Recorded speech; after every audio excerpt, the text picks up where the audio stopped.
नमस्कार।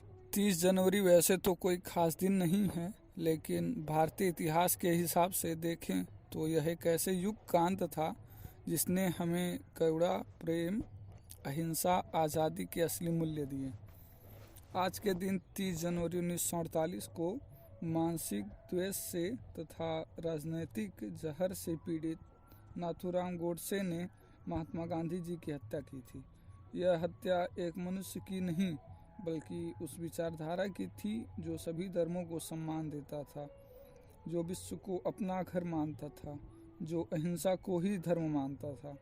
आज के लोग भले ही अपने अधूरे ज्ञान तथा बड़बोलेपन में गांधी जी को गालियाँ दें, लेकिन भारत की मानसिक स्वतंत्रता में गांधी जी का योगदान अमूल्य है।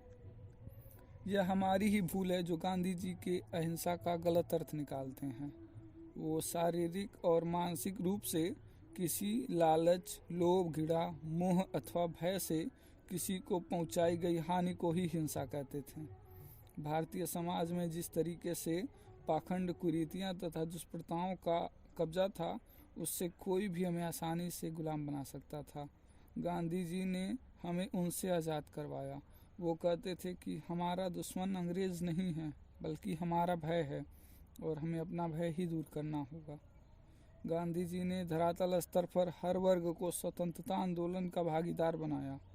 उन्होंने गांवों में जाकर के महिलाओं को, किसानों को तथा मजदूरों को भी अपने असहयोग आंदोलन, स्वदेशी आंदोलन जैसे आंदोलनों का अंग बनाया, जिससे सबने योग्यता अनुसार अंग्रेजों का बहिष्कार किया।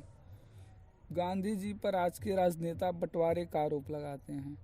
वे भूल जाते हैं कि ताली हमेशा एक हाथ से नहीं बजती।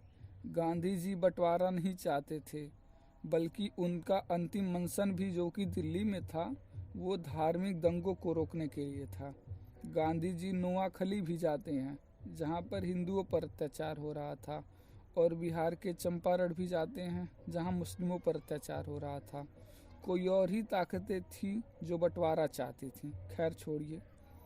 गांधी जी का पूरा जीवन ये दर्शाता है कि उन्होंने कभी अपने विचारों में कट्टरता नहीं रखी। समय के साथ जाति प्रथा, धर्म, समाज के लिए उनके विचारों में विकास होता रहा। वे शिक्षा भी मातृभाषा में ही संचालित करने के पक्षधर थे, जिससे हम चीज़ों को आसानी से सीख सकते थे।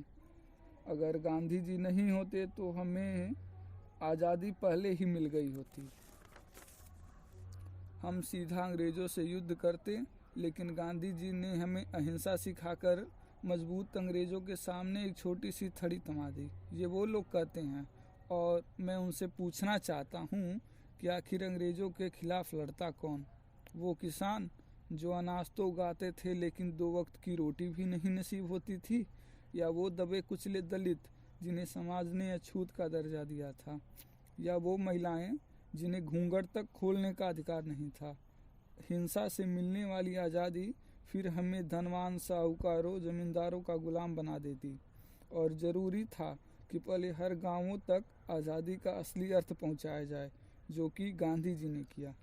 कमियां सब में होती हैं, और कमियां गांधी जी में भी थीं, लेकिन उनके समकालीन लोग उनका भरपूर विरोध करते थे, लेकिन सम्मान के साथ। उनके बीच मतभेद था, लेकिन उन्होंने गांधी जी की कभी दुष्प्रचार नहीं किया। उन्हें गांधी जी के प्रेम तथा करुणा का आभास था। लेकिन आज जिस तरीके से गांधी जी की छवि को धूमिल किया जा रहा है, ये असहनीय है। आज की युवा पीढ़ी किताबें पढ़ना भूल चुकी है। व्हाट्सएप यूनिवर्सिटी से जो मिलता है उसे ही सच मान लेती है। गांधी जी की बातों में करुणा थी, प्रेम था, सम्मान था। शायद उसी कारण ही जब पहले गोडसे ने उन पर हमला किया था तो उसे भटका हुआ बालक कहकर छोड़ दिया था उन्होंने। आज गांधी जी का विरोध वही लोग करते हैं जो जाति, धर्म, संप्रदाय के नाम पर एक दूसरे को भड़काते हैं, जो कट्टरता फैला करके युवा बच्चों को मानसिक हिंसक बनाते हैं। अगर हमें गांधी जी का असली ज्ञान चाहिए तो हमें उनका सम्मान करना सीखना होगा। धन्यवाद।